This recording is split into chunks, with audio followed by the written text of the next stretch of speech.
ನಮಸ್ಕಾರ ಸ್ನೇಹಿತರೆ, ನಾನು ಚೆನ್ನಾಗಿದ್ದೀನಿ. ನೀವು ಹೇಗಿದ್ದೀರಾ?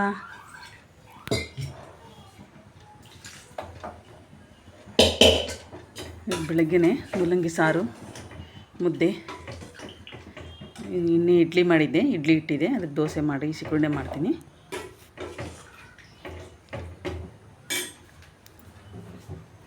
ಹೆಣ್ಮಕ್ಳು ಕೆಲಸ ನೋಡ್ರಿ, ಎಲ್ಲದನ್ನು ನಿಭಾಯಿಸ್ಕೊಂಡು ಹೆಣ್ಣು ಒಬ್ಬಳು ಹೋಗ್ತಾಳೆ. ಆದರೆ ಗಂಡು ಮಕ್ಕಳು ಅದೇ ಈ ಕೆಲಸನ ನಿಭಾಯಿಸ್ಕೊಂಡು ಹೊರಗೂ ಕೆಲಸ ಮಾಡಿ ಒಳಗೂ ಮಾಡೋಕ್ಕಾಗುತ್ತಾ? ಯೋಚನೆ ಮಾಡಿ ಸ್ನೇಹಿತರೆ. ನೀವು ಗಂಡು ಮಕ್ಕಳು ಹೊರಗಡೆ ದುಡ್ಕೊಂಡು ತಂದು ಹಾಕ್ತಾರೆ, ಅದನ್ನು ಹೆಣ್ಮಕ್ಳಾದವರು ಜಾಣ್ಮೆಯಿಂದನ ನಿಭಾಯಿಸಬೇಕು.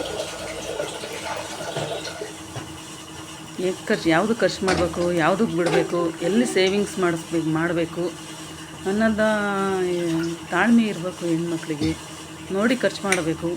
ಬೇಕಾಬಿಟ್ಟು ಯಾವುದಕ್ಕೆ ಬೇಕು ಅದಕ್ಕೆ ಖರ್ಚು ಮಾಡಬಾರ್ದು. ನಾವೊಂದಕ್ಕೆ ಬಂಡವಾಳ ಹಾಕಿರೋದು ನಮಗೆ ಉಪಯೋಗ ಆಗಂಗಿರಬೇಕು. ಮನೆಯಲ್ಲಿ ರೇಷನ್ನಾಗಲಿ ಸುಮ್ಮನೆ ಸರಿ ತಂದು ತುಂಬ್ಕೋಬಾರ್ದು. ನಮಗೆ ಎಷ್ಟು ಅವಶ್ಯಕತೆ ಇದೆಯೋ ಅಷ್ಟನ್ನು ತರಬೇಕು. ಸುಮ್ಮನೆ ತರೋದು, ಜಾಸ್ತಿ ಅಡುಗೆ ಮಾಡೋದು, ಮುಸ್ಲಿಗೆ ಹಾಕೋದು ಎಲ್ಲ ಖರ್ಚು ಸ್ನೇಹಿತರೆ. ಇವಾಗ ಎಲ್ಲದೂ ದುಬಾರಿ ಕಾಲ. ಇವಾಗ ನೋಡಿ ನಾವು ಖರ್ಚು ಮಾಡಬೇಕು.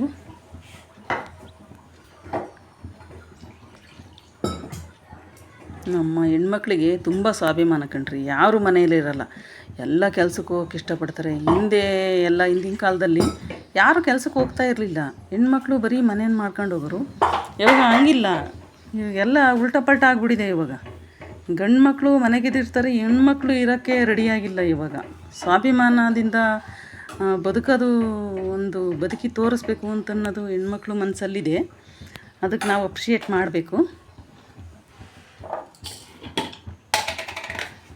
ಹೆಣ್ಮಕ್ಳು ಹೊರಗೋ ಕೆಲಸ ಮಾಡೋರು, ಬರೀ ಕೆಲಸ ಮನೆ ಕೆಲಸ ಮಾಡಿದ್ರೂ ಆಗಲಿ, ಬರೀ ಕೆಲಸ ಅಂತ ತನ್ನ ಆರೋಗ್ಯದ ಕಡೆ ಗಮನನೇ ಕೊಡಲ್ಲ ಹೆಣ್ಮಕ್ಳು. ನಿಮಗೆ ಅಂತ ನೀವು 1 ಗಂಟೆ ಟೈಮನ್ನು ಮೀಸಲಾಗಿಡಿ.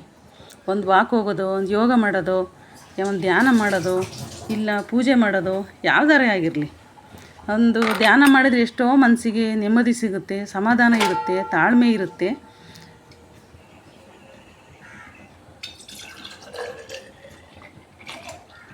ಒಂದು ಮನೆಯ ಜವಾಬ್ದಾರಿಯನ್ನು ನಿಭಾಯಿಸ್ಕೊಂಡು ಹೋಗ್ತಾಳೆ ಹೆಣ್ಣು. ಭೂಮಿ ತಾಯಿಗೆ ಹೋಲಿಸಿದರೆ, ಮಾತೃದೇವೋ ಭವ ಅಂತಂತ ಭೂಮಿ ತಾಯಿಗೆ ಹೋಲಿಸಿದರೆ, ಅವಳಿಗೆ ಎಲ್ಲಿ ಹೆಣ್ಣಿಗೆ ಬೆಲೆ ಸಿಗುತ್ತೋ ಅಲ್ಲಿ ದೇವತೆಗಳು ನೆಲೆಸ್ತಾರೆ ಅಂತ ಹಿಂದಿನಲ್ಲಿ ಹೇಳ್ತಾರೆ. ಕೆಲವು ಜನ ಹೆಣ್ಮಕ್ಳು ಲೇಟಾಗಿ ಎದ್ದೇಳ್ತಾರೆ, ಬಾಗಿಲು ಸಾರಿಸಲ್ಲ, ನೀರು ಹಾಕಲ್ಲ. ಅದೆಲ್ಲ ಡಿಸಿಪ್ಲಿನ್ ಇರಬೇಕು. ನಾನು ನೋಡಿದ್ದೀನಿ ತುಂಬ ಮನೆಗಳಲ್ಲಿ ಕೆಲವು ಜನ ಎಲ್ಲ ಬೆಳಗ್ಗೆ ಬೇಗ ಎದ್ದೇಳ್ತಾರೆ, ಬಾಗಿಲು ಸಾರಿಸ್ತಾರೆ, ಪೂಜೆ ಪುನಸ್ಕಾರ ಎಲ್ಲ ಮಾಡ್ಕೊತಾರೆ. ಕೆಲವು ಹೆಣ್ಮಕ್ಳು ಲೇಟಾಗಿ ಎದ್ದೇಳೋದು, ಎಷ್ಟೊತ್ತಿಗೋ ಸ್ನಾನ ಮಾಡೋದು, ಎಷ್ಟೊತ್ತಿಗೋ ಪೂಜೆ ಮಾಡೋದು, ಅದೆಲ್ಲ ಮನೆಯಲ್ಲಿ ಒಳ್ಳೆಯದಾಗಲ್ಲ. ಅದೆಲ್ಲ ಮಾಡಬಾರ್ದು. ಆ ಥರನ ಒಂದು ಡಿಸಿಪ್ಲೀನು ಬರಲ್ಲ. ನಾವು ಮಕ್ಕಳಿಗೆ ಅದನ್ನೇ ಕಲಿತಾರೆ. ನಮ್ಮ ಮನೆಯಲ್ಲಿ ಏನು ವಾತಾವರಣ ಇರುತ್ತೋ ಹೋದಾಯಿತು. ನಮ್ಮ ಮನೆಗೆ ನಮ್ಮ ನೆಂಟರು ಬಂದಿದ್ದರು. ಅವ್ರು ಊಟ ಮಾಡ್ರಿ ಅಂತಂದರೆ ಊಟನೂ ಮಾಡಿಲ್ಲ, ಏನೂ ಇಲ್ಲ. ಇವತ್ತು ಸಂತೆ ಅಲ್ಲ, ಇವತ್ತು ಅಜಂಪುರದಲ್ಲಿ ಏನೋ ಕುಕ್ಕರ್ ಬಂದಿದ್ದಾರೆ. ಕಾಫಿ ಕುಡಿದ್ರು. ಅದಕ್ಕೆ ಊಟ ಮಾಡ್ರಿ ಅಂದರೆ ಬೇಡ ಲೇಟ್ ಆಗುತ್ತೆ ಅಂತಂತ ಹೋಗ್ತಾ ಇದ್ದಾರೆ. ನಾನು ಯಾರೋ ಕಾಣಕ್ಕೆ ಬಂದಿದ್ದೀನಿ ಅಂತ ಹೋಗ್ತಾ ಇದ್ದಾರೆ. ನೋಡಿ, ಬಿಸಿಲು ಅಂದರೆ ಬಿಸಿಲು ಕಾಯ್ತೈತಿ. ಬೇಗ ಅಡುಗೆ ಮಾಡ್ತಾ ಇದ್ದೆ, ಮಳೆನೇ ಇಲ್ಲ.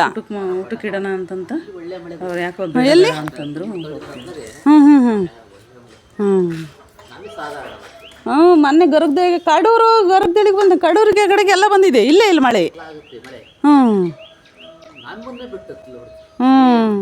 ಇಲ್ಲ ಅರ್ಧ ಕಟ್ಟಿದಾರಂತೆ, ಅದಕ್ಕೆ ಮಳೆ ಬಂದಿಲ್ಲ ಅಂತ ಊರಾಗ ಮಾತಾಡೋದು. ಮಳೆ ಬರ್ಲದಕ್ಕೆ ದೇವ್ರ ಮೇಲೆ ಹಾಕೋದು. ಅದೇ ಊಟ ಮಾಡೋ ಹೋದಾಯ್ತಲ್ಲಣ್ಣ.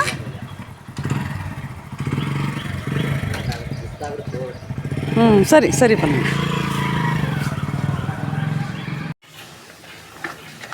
ಮಾವಿನ ಹಣ್ಣಿದ್ದು ನಮ್ಮ ತೋಟದ್ದು ಇದು. ಒಂದು 200-300 ಕೊಟ್ಟಿದ್ದಾರೆ. ತುಂಬ ಕೆಟ್ಟಿದ್ದವು ಸ್ನೇಹಿತರೆ ಈ ವರ್ಷ ಮಾವಿನ ಹಣ್ಣು. ರಾತ್ರಿ ಒಂದು 5 ತಗೊಂಬಂದೆ, 5 ಕೆಟ್ಟು ಹೋಗ್ಬಿಟ್ಟಿದ್ದು ನೋಡ್ರಿ. ಇವಾಗ ದೋಸೆಗೆ ಸಿಕ್ಕಣೆ ಮಾಡೋಣ ಅಂತ ತಗೊಂಬಂದಿದ್ದೀನಿ.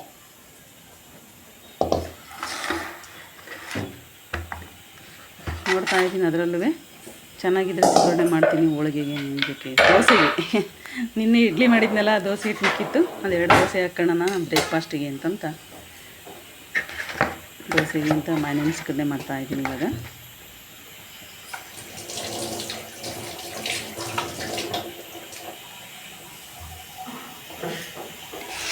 ನಮ್ಮಲ್ಲಿ ಮಳೆ ಹೋಗ್ಬಿಡಿದೆ, ಮಳೆ ಇಲ್ಲ, ರೈತರದು ಕಷ್ಟ ನೋಡೋಕ್ಕಾಗ್ತಿಲ್ಲ ನಮಗೆ. ತೋಟದಗೆ ನೀರಿಲ್ಲ, ಬೋರೆಲ್ಲ ಫೇಲ್ ಆಗ್ತದವೆ, ನೀರು ಹೊಡಿತಿಲ್ಲ. ಸಿಟಿಯಾಗಿದ್ದಾರೆ ಏನಪ್ಪ, ಅವ್ರಿಗೆ ತಿಂಗಳು ಸಂಬಳ ತಗೊಂಡ್ಬಿಡ್ತಾರೆ. ಮಳೆದು ರೈತರದು ಚಿಂತೆನೇ ಇಲ್ಲ ಅವರಿಗೆ. ರೈತರು ಗೊತ್ತೇ ಇಲ್ಲ ಅವರಿಗೆ. ರೈತರು ದವಸ ಧಾನ್ಯ ಎಲ್ಲ ಬೆಳೆದ್ರೆ ಸಿಟಿ ಜನ ತಿಂತಾರೆ. ಇಲ್ಲದೇ ಇದ್ರೆ ಏನು ತಿಂತಾರೆ ಅವರು? ಮಣ್ಣು ತಿನ್ಬೇಕಷ್ಟೇ ಅವರು ಸಿಟಿಯಾಗಿರೋರು.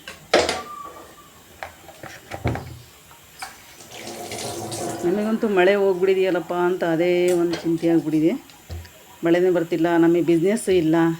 ಎಲ್ಲ ಬಂಡವಾಳ ಹಾಕ್ಕೊಂಡು ಉಲ್ಲನ್ ಐಟಮು ಜರ್ಕಿನ್ ಎಲ್ಲ ಹಾಕ್ಬಿಟ್ಟಿದ್ದೀನಿ. ಬಂಡವಾಳನ ಹಾಕಿ ಕುತ್ಕೊಂಡ್ಬಿಟ್ಟಿದ್ದೀನಿ. ಈಗ ಬಿಸ್ನೆಸ್ಸು ಇಲ್ಲ ಇವಾಗ.